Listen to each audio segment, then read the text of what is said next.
So this month we're going to, Clone? well, we're almost the same age. You You know. notice? He's one of my people. So this month we're going to be exploring the book, The Four Agreements, that you saw up on the slide a moment ago, by Don Miguel Ruiz. First, I'm going to have Jerry tell you a little bit about the history and where this comes from. Well, thank you. Don Miguel Ruiz is a board-certified surgeon here in the United States. He's still alive, and he comes from a long line of Toltec Indians, which were a people in southern Mexico who were a separate tribe, who were the scientists, were the healers, were the physicians, and it was, in those cultures, it was mainly an oral history that was always shared between people. And with the Spanish conquests in Mexico, there was fear that this knowledge would be lost, and so it was somewhat pulled back and was not made as readily available to everybody. Don Miguel Ruiz had a life-changing experience after being raised by his mother, who was a healer, and his grandfather. After he became a board-certified surgeon, he had a near-death experience in an automobile accident.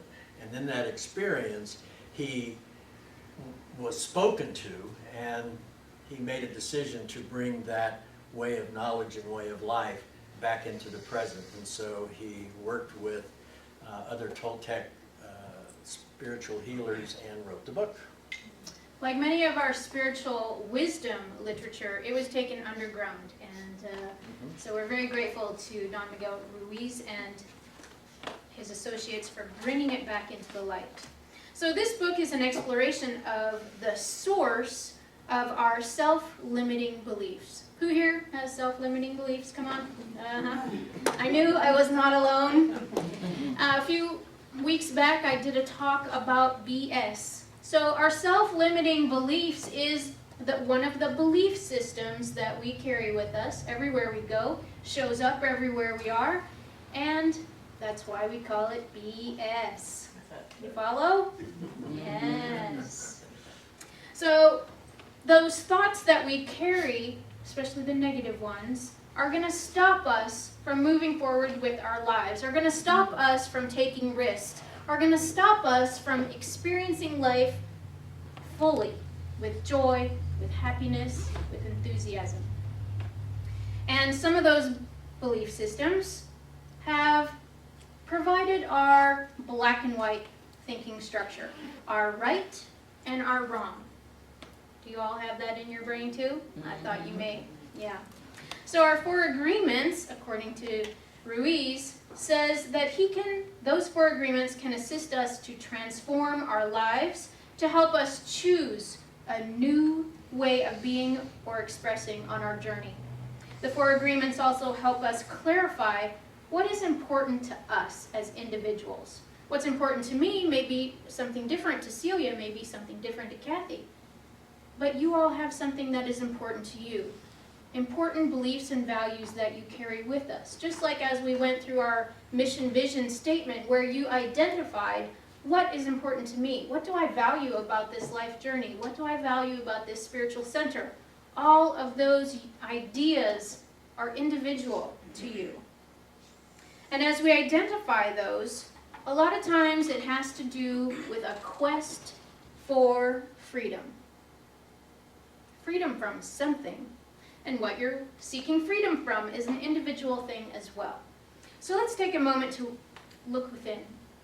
After visiting our life story and recognizing some of the things you have learned from people who are influential in your life, such as your teachers, your parents, your faith of origin, you were taught a lot of right and wrong, black and white, this and that, right? And so are all of those values, ideas, black and white, right and wrongs, are all of those equally important to you now? Were they ideas that were someone else's, or are they yours? A little bit of both. Yes. So along the way, you agreed with someone else's ideas. I know I did. Until I didn't agree anymore. Have you had that experience? And then whatever their image of perfection was, didn't work for me. Imagine. You guys know me well enough now that I'm an individual thinker and I like to do it a little bit my way. Spiky hair and all. So I agreed because I wanted love, I wanted to be valued, I wanted to be appreciated, I wanted to be heard. Some of you are nodding your heads. You've made those agreements too. So then it was my goal to be recognized. But it was the people, the individuals who gave me all of those ways of being to make me behave so I didn't ruffle their apple cart. What? You just Yeah. mixed metaphors there. I know. Ruffled feathers, apple carts. It's chaos. Okay? Visual chaos. If I wasn't acting in alignment with the belief, with the BS of my parents and teachers and scoutmaster and soccer coach and all of the above, I wasn't acting as I should according to them. But who had this final say? I did. So the reason they didn't want me to upset their apple cart is because they had rules about society. The rules of society, y'all familiar with the rules of society? Yes. The rules of society that we are born into are decided upon by someone else. Each one of us, the multiple generations in this room, have been born into society's rules that have been decided by somebody else. May I have an amen? Amen. All right. So we are trained to live in alignment with someone else's decisions. You can live in alignment with those choices, or you suffer. Suffer. Suffer. This is what Don Miguel Ruiz called domestication, if you read the first chapter of the book. When I think of domestication, I think of pets or animals, and we tame them.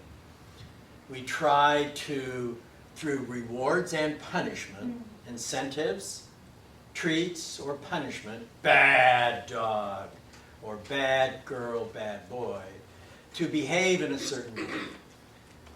I think the other thing that goes with domestication is also the concept of training. That once you start behaving in a certain way, and we know what you've been told you should or shouldn't do, and as a public health person, I've been trained in my life to help people resist being shit on. You know, don't shit on me, and I won't shit on you. So we work with that. But when I think about training, it's also, I'm going to show you how to behave, and then we want you to behave that way on your own. Right? So that's part of it. Self-monitoring. And so he talks, Don Miguel Ruiz and the Four Agreements talk about this issue of self-monitoring and what we tell ourselves. And the key element for this kind of motivation is fear. It's fear of punishment, fear of rejection, and unless you're a sociopath, as a human being, people would rather experience pleasure rather than pain. Would you agree? Yes. You know, we want to feel good. Well, I'm going to ask you all to do something very briefly for me, if you will, as I share a little bit more about this. I would like you all, if you would, to extend your right and your left arm straight out. Don't poke the person in front of you. But, okay, and now I would like you to hinge your wrists 90 degrees. Just like this. And I would like you to hold that for a minute as I speak with you, because this is a defensive posture. This is a way that we keep bad things from happening to us. How's it starting to feel holding this out? Uncomfortable. Yeah, well, keep it up, because you never know. Because as you, no, keep your hands up, because if you're not in a defensive posture, then bad things are going to happen to you, right? We want you to brush your teeth on a daily basis, because we don't want your teeth to fall out. We don't want you to have bad breath. We don't want you to have cavity. We have to keep things away. You getting tired? Yeah, all right, go ahead, lay them down.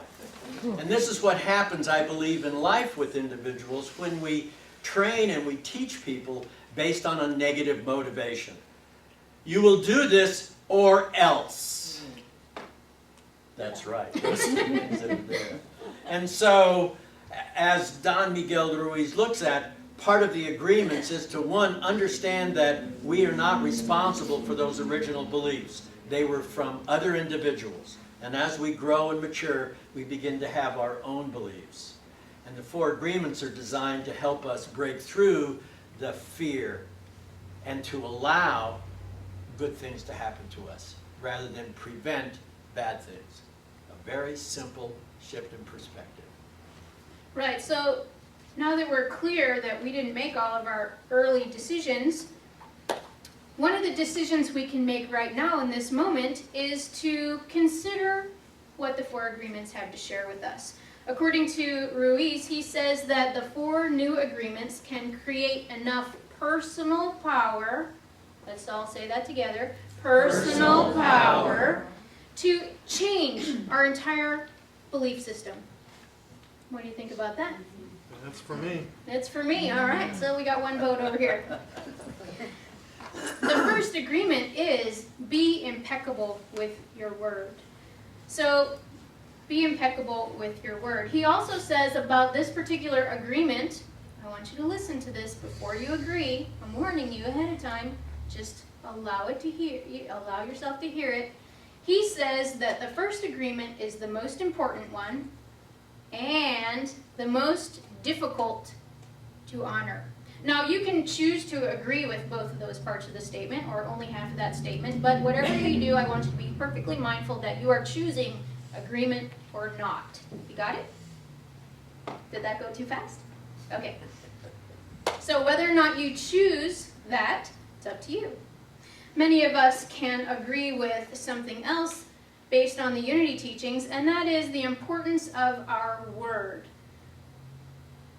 The power of the spoken word is one of the 12 powers, and we just recently talked about that in the Unity Basics class. The other thing that is important is sin, but I'll get there in just a moment, so you go ahead. Well, Sin. I get to avoid sin if I can. Good thinking. As a behaviorist throughout my professional and academic and practice life, I have really come to understand the power of the word. And I've done a lot of work in stress management over my entire career. And one of the things that we do know is the word is not only mean what you say and say what you mean to other people, but what is more important in this agreement is it's what you tell yourself. It's that conversation you have. Remember, we just talked about the self-monitoring, how we decide, we tell ourselves we're good or bad or whatever message we give. It's that internal word. And I've done research over the years where we have hooked men and women up to galvanic skin responses, to blood pressure cuffs. We've measured heart rate, respiration, brain waves. And we've had them not only orally aloud and also silently repeat these 2 short sentences. Life's getting really busy, crazy right now. I'm not sure I can handle it all. Life's getting very busy and crazy right now. I'm not sure I can handle it all. And what do you think happens to all those physiological measures? They all go up. They all go up. Whether you believe it or not, when you are in that state of negative energy, the shoulds, blood pressure rises, brain waves change, temperature rises, and your body constricts. That was the sound effect of what would happen with that. Da-da-da. Yeah, well, just having Now the other part, the whole energy in the room. and this is the other part, and that is all fear-based, wouldn't you say? Yes. Life's getting too crazy right now. I'm not sure I can handle it. Versus saying these things either orally or just in their mind. I'm just fine. Everything's okay. Look what happens when you just heard me say it. I want you to all say it with me. Life's just fine. Everything's okay. And what we found by measuring is everything didn't drop to normal, it slowed down even more. And as a physiologist and a behaviorist, your body's ability to be in a healthful, curative state is enhanced through the state of relaxation, which we allow to happen. We don't force it to happen. Especially during meditation on Wednesday Especially evenings. during meditation. So the thing I want to point out is impeccability means, according to Ruiz, it means without sin. And we know that he states that sin is anything that you do against yourself. In unity, we would say that sin is being separate from God, being separate from our awareness of our divine nature. Remember our DNA, divine nature activated. That is the truth of our essence. So when we separate ourselves from our truth, we are going against ourselves. And there's some behaviors that you may or may not recognize when you are acting against yourself. So you need to be mindful and do the flip side of the coin. So instead of the negative self-talk, as Jerry said, you would need to monitor that self-sabotage language, take responsibility for your words, actions, and energy, and to realign yourself, mind and heart, into an energy of truth and love. And release the thrill of using our words as a weapon. We use our words as a weapon to create hell and chaos. And how do we do that? Gossip. Who here loves to, you don't have to raise your hand. Who here loves to gossip? Or better yet, watch TV shows where they love to gossip. So recognize that your words have power. The words of other people have power, especially if you agree with them. Well, I'm glad you brought up the issue of gossip and the power of the words and the concepts of heaven and hell. And one of the things I appreciated with the materials that I've read on unity, as well as in Don Miguel Ruiz's book, is he speaks to the fact that we live our heaven and hells right now within our mind and our spirit on a daily basis, based on a lot about what we tell ourselves. Now, I know that you all have your story, and I don't know it. I have my story, which I'm very familiar with. I learned to believe, for me, I believe that I can't erase the old tapes. It's on my hard drive. My mother, my father, early pastors, teachers. That's part of my story, just like my scars and my wrinkles and everything else. It's part of who I am. I can choose not to play the tapes, and I can create new tapes. So, and I've learned over the years by being aware, I love the word for the day, authentic, by being present in the moment and being able to say, when that internal switch goes up into the red zone, I know that's an old tape. And I want to turn around and say, shut up. And so I can create new tapes that we have now. And I can shift where I want to be in that of the spirit moment. And the other thing that I want to say about Don Miguel Ruiz, he uses the term that the word, the negativity, is poison. And that we poison ourselves, or when we gossip, we poison others. Did you hear about Mary? Did you hear about Bill? And one of you might say, we really don't want to gossip here. And they might say, well, it's true. Which is always the one justification where it's gossip. It's not our story to tell. It's not our story to tell. Exactly. Thank you for that clarity. So, in a nutshell, unity principle number 3 speaks to all of this, where we create our experiences by the activity of our thoughts and words. So we've triggered universal law to be in effect, and we have recognized there's a lot of ancient wisdom that is in parallel to unity, and it works if you work it, right? Absolutely. All right, cool. Blessings. Remember, you have the power. Namaste.